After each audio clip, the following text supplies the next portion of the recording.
Alright, so to replace this strut, you have to detach the steering knuckle away from the lower control arm, and you have to detach the CV axle away from the knuckle as well. And then we'll swing the whole knuckle out, and then at that point we'll remove the strut with the knuckle attached.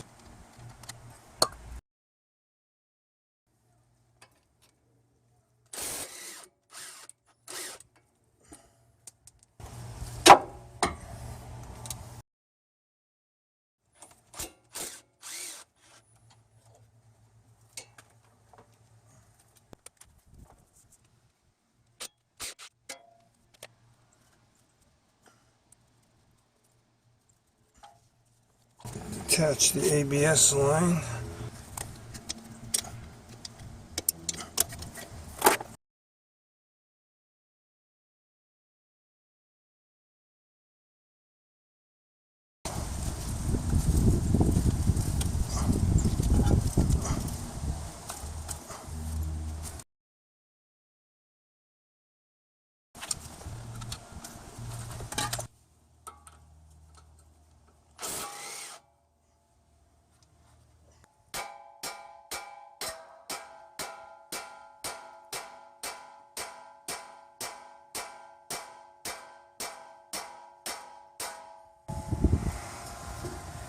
Okay.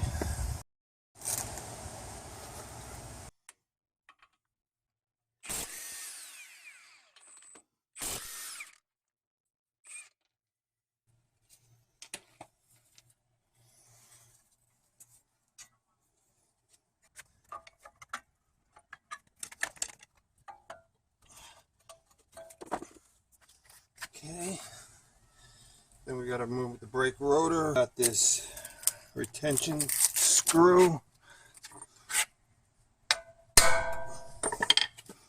This is a mechanical impact driver, and I use this for removing these screws instead of using the impact gun, because impact gun is too much torque and it may strip the head of the screw. Now we remove this big nut. That's 36 millimeter. You don't have to worry about straightening that dent. The torque from the socket will just twist it off.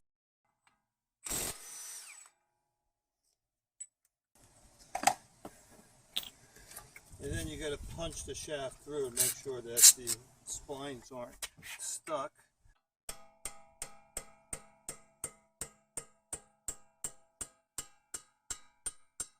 that's loose. Now we go to the bottom, and we have to detach the lower ball joint. So we got this reusable cotter pin.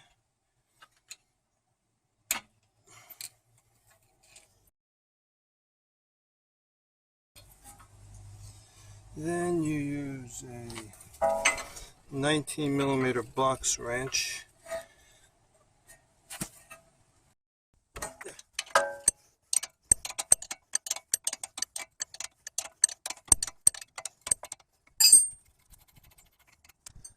Now I'm going to be applying downward pressure on the lower control arm, where I bang on the steering knuckle connection point for the ball joint until it separates.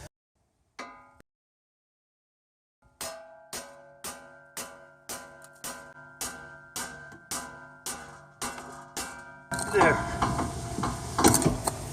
It's loose.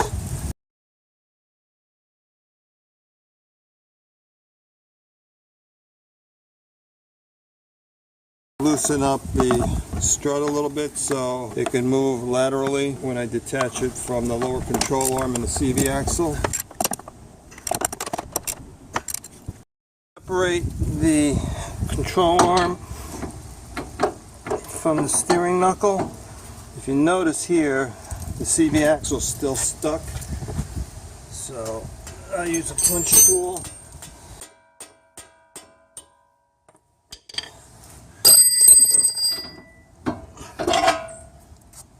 Then I'll separate the axle away, and now the whole suspension is just hanging. Steering knuckle with the strut. Now I'll detach the strut from the chassis of the car, and then I'll remove the strut with the steering knuckle.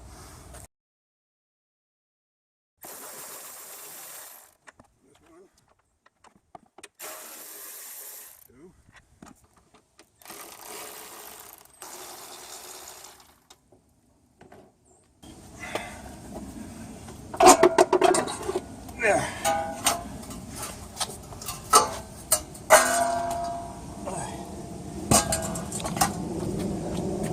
Now we'll detach the knuckle from the strut.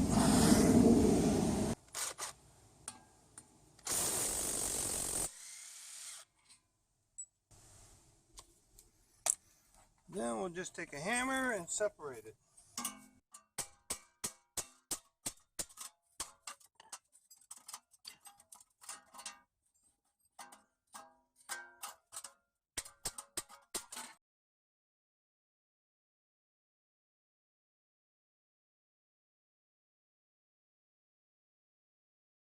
Now we'll spread this a little bit so we could slide the new strut in a little bit easier.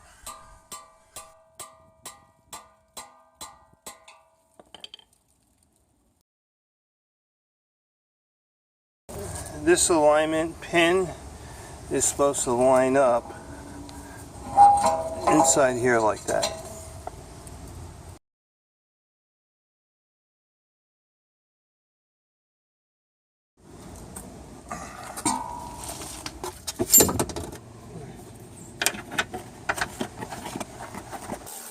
Now you don't want to completely tighten up these nuts because you want a little bit of free play in the strut so you can attach the steering knuckle back to the lower control arm. I'm going to put my foot down on the crowbar. So once you have the knuckle attached to the strut, get ready to put in the 17mm bolt and torque it down, or else the knuckle is going to slide off the strut. There, it's in the groove. There. Okay, I'm holding this up with my left hand. I'm putting the pinch bolt on. You got to torque it down. It can't be hand tight. You got to torque it down, or else the knuckle is going to slide off a little bit.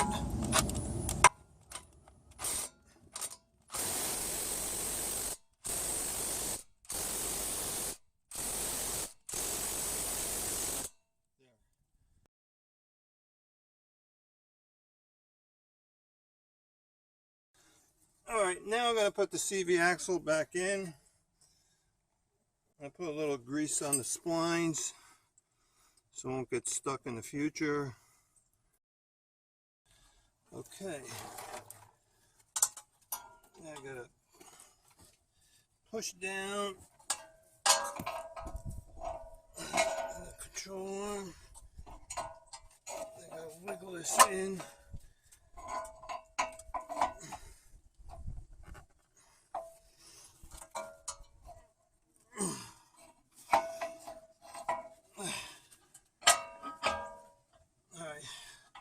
Just rotate the bearing, the hub, until the splines line up. And see, look, they're there. Okay, it's in there. Now I'm going to push down once again on the control arm and line up the ball joint.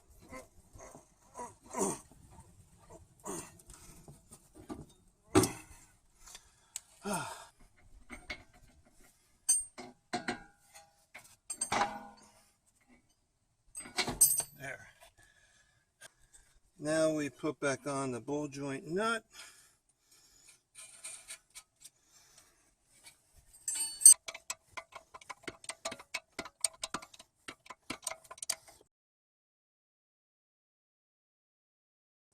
So this nut should be on at approximately 40 foot-pounds of torque, and just line up the castle nut with the hole, the shaft of the ball joint.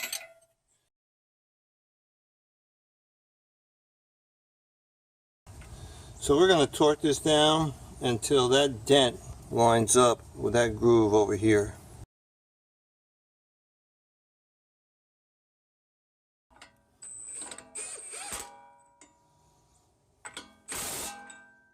There, perfect. Then we take a hammer and a chisel.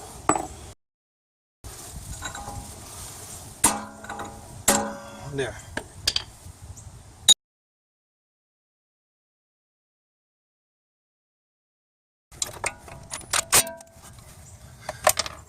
Hook this up.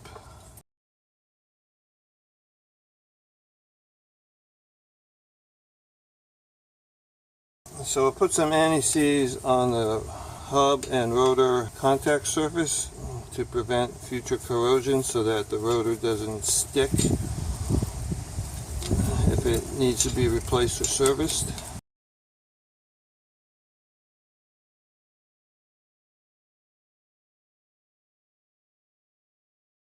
Okay, this is my brake pad spreader tool.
And that's it for the strut replacement.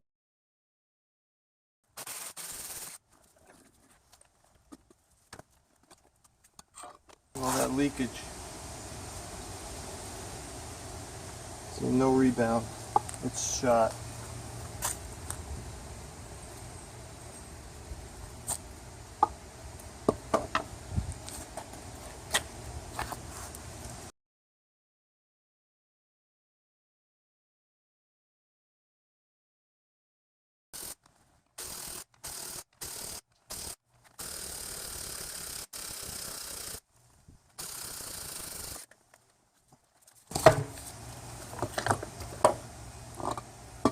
This one's leaking too. Oh, look at this one. Completely shot. Look at that. Completely gone. All the oil leaked out. You can see all the oil residue here. And we're done.